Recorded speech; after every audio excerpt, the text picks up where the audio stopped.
Yang paling menakutkan, menyeramkan, mengerikan zaman sekarang adalah berada di depan meja hijau pengadilan, di depan para hakim.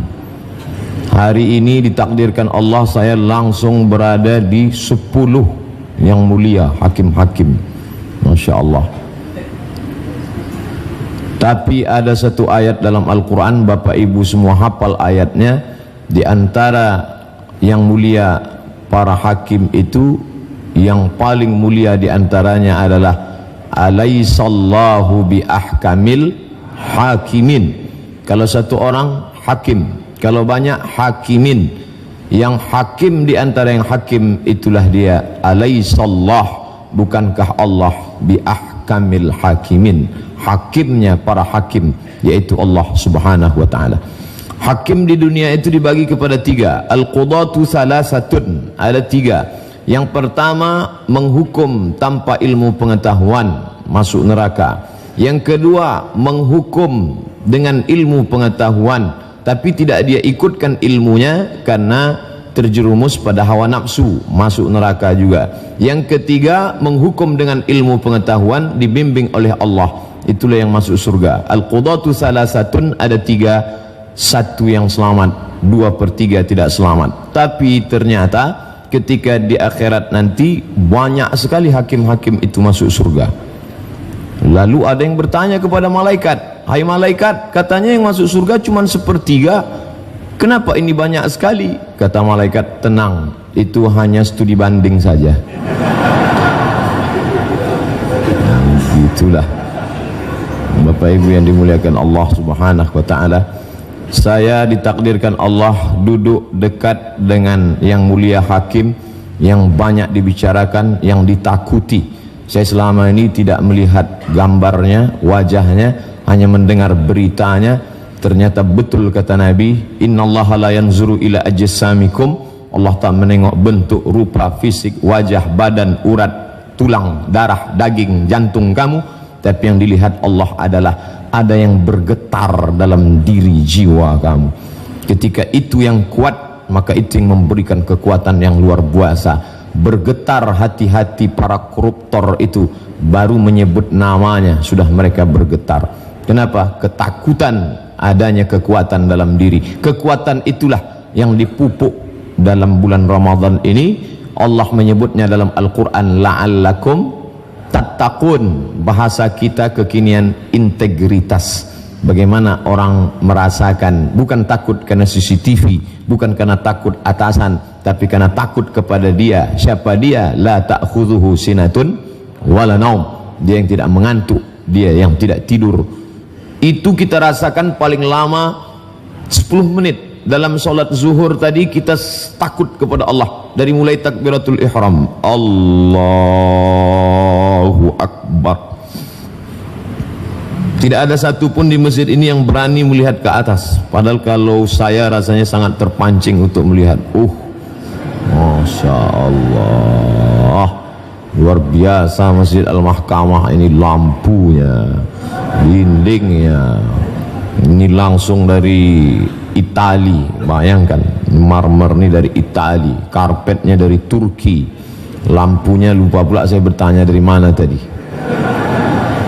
ukiran-ukirannya, terpancing kita. Tapi Abdul Somad, jangan kau lihat karena engkau takut kepada Allah. Itulah makna ihsan. Islam nampak, kelihatan, syahadat kelihatan, solat kelihatan, zakat kelihatan, puasa kelihatan, haji paling kelihatan. Saya tidak tahu DKI Jakarta, kalau Pekanbaru, Riau, Store 2017 berangkat 2031, tiap tahun kenduri, 2030 mati. Ketahuan di atas Islam ini tidak lagi kelihatan. Itulah iman. 6. Antu'mina billah wa malaikatihi wa kutubihi wa rusulihi wal yawmil akhir wa biqadri khairihi wa syarrihi. 6 tak kelihatan. Yang paling atas inilah puncaknya, ihsan. Islam, iman, ihsan. Anta'budallaha ka'annaka tarah, kau sembah Allah seakan-akan kau lihat dia. Fa illam takun tarah, kalau matamu tak bisa melihat dia, fa innahu yarak, dia yang melihat engkau. Pada saat sholat kita merasakan kehadiran Allah melihat engkau. iyyaka na'budu wa iyyaka nasta'in ihdinas siratal mustaqim siratal ladzina an'amta 'alaihim ghairil maghdubi 'alaihim. Pelan-pelan bacanya. Salat qabliyah, salat ba'diyah, pelan baca. Allahu akbar kabira walhamdulillahi katsira. Saya lihat bapak itu lama solatnya Pak Ustaz, ya, karena dia baca pelan-pelan. Tapi sekarang orang solat, masya Allah, iftitah Fatihah ayat satu nafas. Ombus. Kalau ada satu yang bertanya, kamu kenapa cepat sekali? Itu bapak itu lama, maklum baru belajar. Padahal dia sedang merenungkan makna, merasakan kehadiran di hadapan Allah.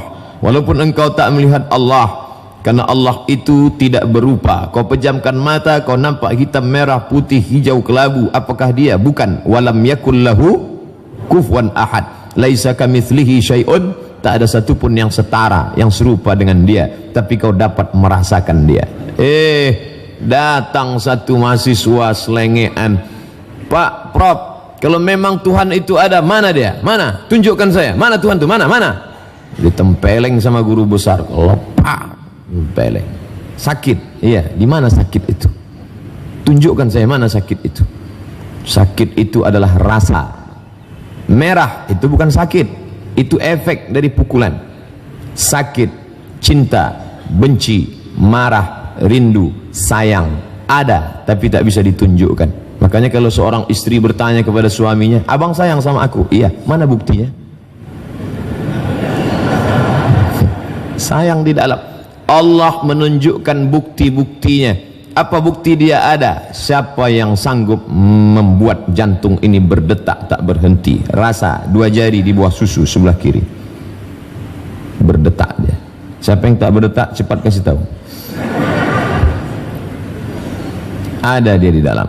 Siapa yang bisa menghitung? Kalau memang dia ada, mana dia? Bule berjemur di tepi pantai, lalu kemudian tak lama setelah itu berubah kulitnya yang tak berwarna menjadi berwarna. Mana sinar ultraviolet yang merubah itu? Mana dia? Kita buka itu kotak X-ray, masuk segala koper ke dalam, bisa dia lihat apa yang ada di dalam. Tapi begitu kita lihat, mana cahaya X-ray yang bisa mendeteksi isi koper? Tidak kelihatan. Apa maknanya? Sedangkan yang ada saja tak bisa kita lihat, apalagi yang maha ada, Allah subhanahu wa ta'ala. Jangankan melihat cahaya ultraviolet, jangankan melihat rasa yang ada dalam diri, melihat wajah pun. Melihat wajah karena bantuan cermin. Berhenti orang di bawah pohon yang rindang, di bawah ada kolam, lalu dia melihat ke dalam kolam, disitulah awal muala muasal, asal muasal cermin. Oh, begitu bentuk rupa ternyata. Dari melihat kolam di bawah pokok kayu, itulah muncul ide membuat cermin, nampaklah wajah. Tapi cermin pun tidak jujur, telinga kanan tampak di sebelah kiri. Yang paling jujur adalah siapa? Sahabat yang memberitahukan segala kekeliruan, kekurangan kita. Sahabat yang paling baik, dia tidak tegak berdiri di depan orang banyak. Ustadz salah, bukan begitu cara dia memberitahu. Pelan-pelan dia kirim WA. Setelah itu kita buka, oh, dia kirim foto, peci Ustadz miring. Kita lurus. Sedangkan melihat yang tampak pada dirimu saja kau tidak bisa, apalagi dia. Tapi dia hanya bisa dirasakan dengan rasa. Dari takbiratul ihram ke salam sekulin, kau rasakan betul-betul keberadaan engkau di hadapan dia. Kau hadapkan wajahmu kepada siapa? Wajjahtu wajhiya lilladzi fataras samawati wal arda hanifan musliman wama ana minal musyrikin. Hai Abdul Somad, sedangkan berada di hadapan yang mulia Ketua Mahkamah Agung, sedangkan berada di depan ketua wakil ketua yang mulia, sedangkan berada di hadapan yang mulia ketua-ketua kamar saja bergetar jiwamu, bagaimana nanti engkau wahai Abdul Somad ketika berada di hadapan dia, Allah subhanahu wa ta'ala. Hari ini saya seolah-olah sedang berada dalam geladi kotor. Bagaimana nanti menghadap Allah subhanahu wa ta'ala. Hari ini kau masih didampingi sahabatmu dari Pekanbaru, masih didampingi abangmu, masih didampingi keluargamu. Tapi nanti sampai di hadapan Allah, walaqad ji'tumuna furada. Kau datang menghadap Allah sendirian. Kama khalaqnakum awwala marrah. Sebagaimana dulu kau datang ke dunia ini sendirian, kau pun akan datang menghadap Allah sendirian. Saya koreksi ayat yang Ustaz baca. Kenapa? Tadi Ustadz mengatakan datang ke dunia sendirian. Buktinya orang yang kembar itu berdua Pak Ustadz. Ente nggak ngerti gimana orang kembar lahir. Orang kembar tidak pernah lahir berdua, tetap satu-satu. Makanya tanya dulu kalau nggak ngerti. Saya jumpa orang kembar berdua, saya tanya, ini kalian lahir berdua pelukan? Enggak, satu-satu, pakai nomor antri juga. Kita nanti menghadap Allah sendirian. Mana anak buah hati belayan jiwa? Yauma yafirrul mar'u min akhihi. Hari itu orang lari dari saudaranya, wa ummihi lari dari ibunya, wa abih lari dari ayahnya, wa sahibatihi lari dari istrinya, wa bani lari dari anaknya. Saudara, ibu, ayah, istri, suami, anak. Kenapa cuma 5 orang yang disebut dalam ayat ini? Kenapa tidak disebut kawan sekantor? Kawan sekantor tidak menunggu di akhirat, di dunia aja udah lari duluan. Bagaimana kita mau menghadap Allah Subhanahu wa ta'ala? Maka pada saat itu satu-satunya yang bisa menolong illalladzina amanu, kecuali iman, wa amilus salihat, amal saleh. Itulah yang menolong di hadapan Allah Subhanahu wa ta'ala. Ketika itu belum ada bulu, belum ada kuku, belum ada darah, belum ada daging. Dia hanya roh berhembus. Wa nafakhtu fihi min ruhi, aku tiupkan roh. Dia hina, warnanya hitam, baunya busuk, letaknya rendah di bawah tapak kaki, tapi kemudian bisa derajatnya lebih tinggi daripada malaikat yang terbuat dari cahaya. Siapa dia? Tanah. Manusia ini dari tanah Pak Ustadz, ya. Kenapa sifatnya beda-beda? Kalau memang semuanya dari tanah, kenapa tidak baik semua? Ada tanah yang baik, ada. Kawan saya itu Pak Ustadz tidak baik, dia dari tanah juga, cuman dari tanah sengketa.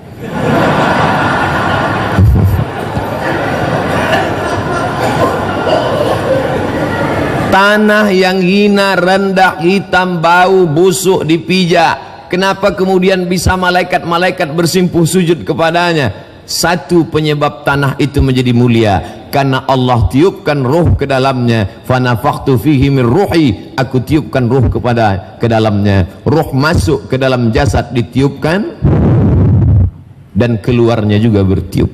Ruh itu nanti keluar bertiup. Makanya mata melotot menengok ruh keluar. Setiap orang yang mati matanya mesti melotot. Dan ibu latihan dari sekarang memejamkan mata bapak.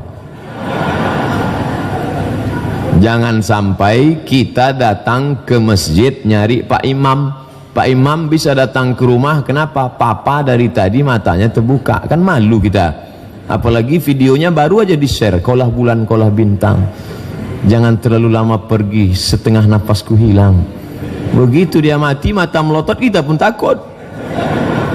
Oleh sebab itu maka kalau engkau dimuliakan orang, wahai Abdul Somad, disambut, diundang, dijemput, dihantar. Saya datang kemari, Masya Allah. Di mana-mana kalau orang undang saya, tidak pernah pakai proposal, tidak pernah pakai diundang, karena pakai HP aja ngundang. Ada dari salah satu sekolah nelpon saya jam 9 pagi. Assalamualaikum. Waalaikumsalam. Ustaz Somad, iya, bisa kami pakai besok pagi, kata. Apa maksudnya? Lama saya termenung. Emang saya laki-laki panggilan. Tapi alhamdulillah di mahkamah, Masya Allah, di tempat yang mulia ini saya dijemput, datang mengundang khusus ke rumah saya. Yang mengundang itu naik bis, naik bis dari Medan 16 jam. Saya tanya terakhir setelah saya sampai ke Jakarta, baru saya tanya, abang kenapa tak naik pesawat? Kalau naik pesawat kau tak kasihan, gitu. Oh begitu caranya. Jadi macam-macam. Rupanya orang kalau sudah berkecimpung di dunia pengadilan ini, pandai dia meluluhkan hati kita. Masya Allah. Bapak Ibu yang dimuliakan Allah Subhanahu wa ta'ala, ketika itu Allah Subhanahu wa ta'ala menaikkan derajat tanah yang hina tadi dengan meniupkan ruh ke dalamnya, maka mulia kita. Kita semua ini mulia. Kenapa? Ketika ada ruh di dalam. Tapi ketika ruh dicabut oleh Allah Subhanahu wa ta'ala, rumah itu besar. mewah, megah. Kita yang mencari arsitek terbaik dari Institut Teknologi Bandung, tapi kemudian ketika ruh sudah tercabut dari jasad, pagi dilihat, petang dijenguk, malam ditengok, fotonya diperhatikan, begitu rumah sudah mulai siap, tinggal buka kunci, ternyata ada yang lebih cepat daripada kunci. Siapa itu? Malaikat maut. Kemana Bapak Fulan yang terakhir kemarin mau menempati rumah, padahal Ustadz sudah diundang mau membacakan surat Yasin, mengusir hantu jembalang tanah. Tidak sempat terbaca. Lalu siapa yang menempati rumah itu? Orang lain. Berapa banyak orang mencari harta tak sempat menikmatinya, berapa banyak orang memprogramkan masa depan tak sempat mencicipinya. Begitulah hebatnya kematian. Saya sebetulnya tidak mau cerita kematian di Mahkamah Agung. Saya tidak ingin selesai cerita kematian lalu semuanya keluar dalam keadaan mau mati. Bukan itu tujuan kita. Tapi dalam Islam bahwa orang disuruh mengingat itu supaya dia menjadi rem. Hawa nafsu ini gasnya, digas terus 200 km per jam. Tapi kalau tidak ada rem, dia akan menabrak, dia akan masuk ke jurang, maka ada rem. Direm terus, tidak bisa jalan. Ditekannya terus rem. Kenapa tidak kau tekan gas? Aku takut jatuh, tidak berjalan. Harus ada masa menggas, harus ada masa merem.